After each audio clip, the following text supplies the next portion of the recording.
வணக்கம் நண்பர்களே. இந்த வீடியோல நம்ம பார்க்க போறது வாஸ்துவும் அஸ்திவாரமும். பூமி பூஜையில தொடங்கி மண் தேர்வு வரைக்கும் ஒரு முழுமையான வழிகாட்டியை தான் நம்ம பார்க்க போறோம். இப்போ சொந்த வீடு அப்படின்றது வெறும் கனவு மட்டும் இல்லைங்க. நம்மளுடைய லட்சியம், கௌரவம், நம்ம தலைமுறைக்கான அடையாளம். ஒரு வீடு கட்டணும்னு முடிவு பண்ணிட்டா நம்மளுடைய கவனம் எல்லாம் எதுல இருக்கும்? வீட்டோட டிசைன் எப்படி இருக்கணும், கலர் பெயிண்ட் என்ன மாதிரி அடிக்கலாம், என்ன மாதிரியான டைல்ஸ் ஓட்டலாம், இதுலதான் நம்மளுடைய முழு கவனமும் இருக்கும். ஆனா இது எல்லாத்தையும் விட ரொம்ப முக்கியமான ஒரு விஷயம் நம்மளுடைய காலுக்கு அடியில இருக்கு.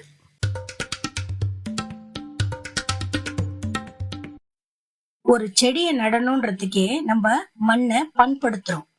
அப்போ பல காலத்துக்கு நம்மள காக்க போற வீட்டை கட்டுறதுக்கு முன்னாடி அந்த பூமி தாய் கிட்ட அனுமதி பெற்று அவங்கள முறைப்படி தயார் செய்யணும் இல்லையா? இன்னைக்கு நாம பார்க்க போறது அந்த வாஸ்து முறைப்படி பூமி பூஜையை எப்படி பண்றது, அப்புறம் அந்த பூமிய அறிவியல் ரீதியா எப்படி பலப்படுத்துறதுங்கிறத பத்தி தான்.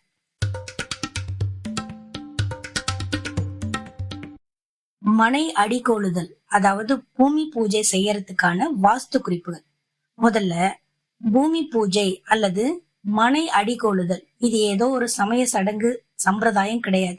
அந்த பூமியில் இருக்கிற சக்திகளை வணங்கி நாம அங்க வசிக்கிறதுக்கு அவங்க கிட்ட அனுமதி வாங்குற ஒரு அழகான ஒரு நிகழ்வு. இது எந்த திசையில பண்ணணும் அப்படின்னு பாத்தீங்கன்னா, பூமி பூஜையை ஈசான்ய மூலை அப்படின்னு சொல்லப்படுற வடகிழக்கு மூலையில தான் தொடங்கணும். முதல்ல அந்த இடத்த சுத்தப்படுத்தி கோலம் போட்டு தயார் பண்ணணும்.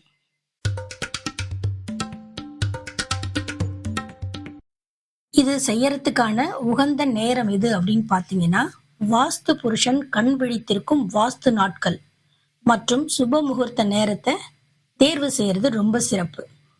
இதை எப்படி பண்ணணும் அப்படின்னு பாத்தீங்கன்னா, 9 வகையான நவதானியங்கள், பஞ்சலோகங்கள் மற்றும் செப்பு காசுகளை அந்த அஸ்திவார குழியில இடுவது வழக்கம். அது பூமிக்கு நேர்மறை ஆற்றலை தரும் நம்பப்படுது. எந்த இடத்திலேருந்து தொடங்கணும் அப்படின்னு பாத்தீங்கன்னா, மனையின் வடகிழக்கு மூலையில தொடங்கி அப்புறமா மற்ற திசைகள்ல வேலையை தொடர்வதுதான் முறை.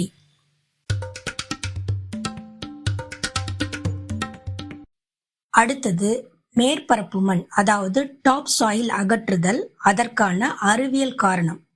சரி, இப்ப பூமி பூஜை முடிஞ்சாச்சு, வேலையை தொடங்கலாம். அஸ்திவாரம் தோன்றதுக்கு முன்னாடி ஒரு முக்கியமான ஒரு வேலை இருக்கு. அதுதான் மேற்பரப்பு மண்ணை அகற்றுதல். ஏன் இந்த மேற்பரப்பு மண்ணை அப்புறப்படுத்தணும் அப்படின்னு கேட்டீங்கன்னா, நாம ஒரு காலி இடத்தை பாக்குறப்போ அது மேலோட்டமா அது உறுதியா இருக்கிற மாதிரி தான் தெரியும். ஆனா அந்த மேல் அடுக்குல என்னெல்லாம் இருக்கு தெரியுமா? இந்த மேற்பரப்பு மண் செடி கொடி வளர்றதுக்கும் உங்க தோட்டத்துக்கும் ஹோம் கார்டனுக்கு வேணா இது ஒரு வரப்பிரசாதமா இருக்கலாம். ஆனா பாரம் தாங்க வேண்டிய அஸ்திவாரத்துக்கு இது ரொம்ப பலவீனமானது. இதுல வேர்கள், இலை தழைகள் மட்டும் இல்லாம காலப்போக்குல மட்கக்கூடிய விலங்குகளுடைய கழிவுகளும் அதிகமா இருக்கும். இதுல இருக்கக்கூடிய சுகாதார சிக்கல்கள் என்னன்னு பாத்தீங்கன்னா, நிலத்துக்கு அடியில இருக்கிற பூச்சி பொட்டுகள், கிருமிகள் இந்த மேலடுக்கு மண்ணுல தான் அதிகமா இருக்கும். இதையெல்லாம் அகற்றாம வீடு கட்டினீங்கன்னா காலப்போக்குல இந்த பொருட்கள், ஆர்கானிக் மேட்டர்ஸ்ன்னு சொல்றாங்க இல்லையா, இதெல்லாம் மண்ணுக்குள்ளேயே அழுகி சின்ன சின்ன வாய்ட்ஸ், அதாவது இடைவெளிகளை உருவாக்கும். இதனுடைய விளைவு என்னன்னு பாத்தீங்கன்னா, மழை பெய்யும் போதோ அல்லது நிலத்தடி நீர்மட்டம் உயரும் போதோ இந்த இடைவெளிகளால மண் அப்படியே அமுங்கும். இதனால வீட்டோட சுவர்கள்ல பெரிய பெரிய விரிசல்கள் வர்றது, தர ஒரு பக்கமா இறங்குறது போன்ற தலைவலி தரக்கூடிய பிரச்சனைகள் வரும். அஸ்திவாரம் போடுறதுக்கு முன்னாடியே இந்த மண்ணை அகற்றுறது தான் புத்திசாலிதனம்.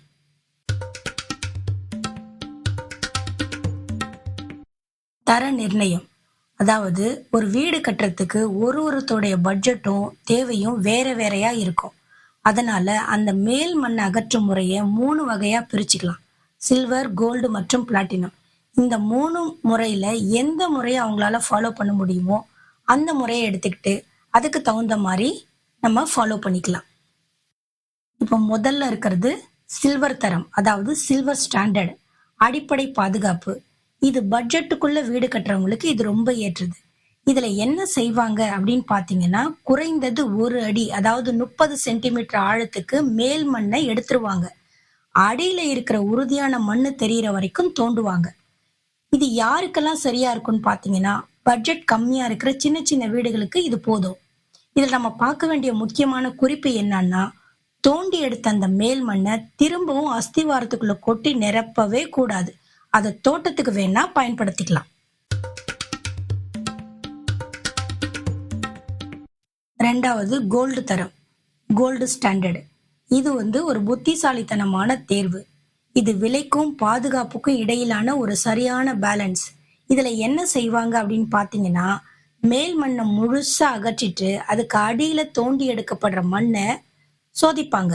அது நல்ல தரமான மண்ணா இருந்ததுன்னா மட்டும் அதை அடுக்கடுக்கா, லேயர் பை லேயரா கொட்டி நல்ல அழுத்தம் கொடுத்து கம்பாக்ஷன், அதாவது அஸ்திவாரத்தை பலப்படுத்துவாங்க.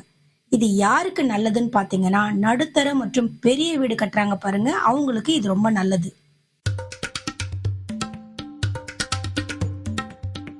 மூணாவதா, பிளாட்டினம் தரம், பிளாட்டினம் ஸ்டாண்டர்டு, உச்சகட்ட பாதுகாப்பு.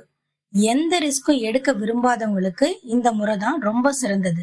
இதுல என்ன செய்வாங்க அப்படின்னு பாத்தீங்கன்னா, அங்க இருக்கிற மண்ணை முழுசா வெளியேற்றிட்டு வெளியில இருந்து கொண்டு வரப்பட்ட தரமான கிராவல்ஸ் அல்லது குவாரி மண்ணை பயன்படுத்துவாங்க. இது மண்ணோட தரம் நமக்கு முன்னாடியே தெரியுங்கிறதுனால எந்த விதமான பயமும் இருக்காது. இது யாருக்கெல்லாம் சிறந்தது அப்படின்னு பாத்தீங்கன்னா, கடற்கரை ஓரமா கட்டுறாங்க பாருங்க, அவங்களுக்கு, ரொம்ப பள்ளமான இடத்துல கட்டுறவங்களுக்கு, அல்லது லிஃப்ட், பேஸ்மெண்ட் வசதி, இது மாதிரியான வீடுகளுக்கு இதுதான் ரொம்ப பெஸ்ட் சாய்ஸ். சரி, இப்போ இருக்கிற பெரிய கேள்வி என்னன்னா, அஸ்திவாரத்தை நிரப்புறதுக்கு மணலுக்கு இப்ப எங்க போறது? இன்னைக்கு ஆற்று மணல் கிடைக்கிறது ரொம்ப அபூர்வமாயிடுச்சு. அதனால கலங்காதீங்க, இதுக்கு சிறந்த மாற்று வழி இப்போ நிறைய இருக்கு. கிராவல் இல்லட்னா மலைமண். இந்த அஸ்திவாரத்தை நிரப்புறதுக்கு இப்போ இருக்கிற சிறந்த வழி இதுதான். இதுல களிப்பு மண் கலப்பு குறைவா இருக்கணும்.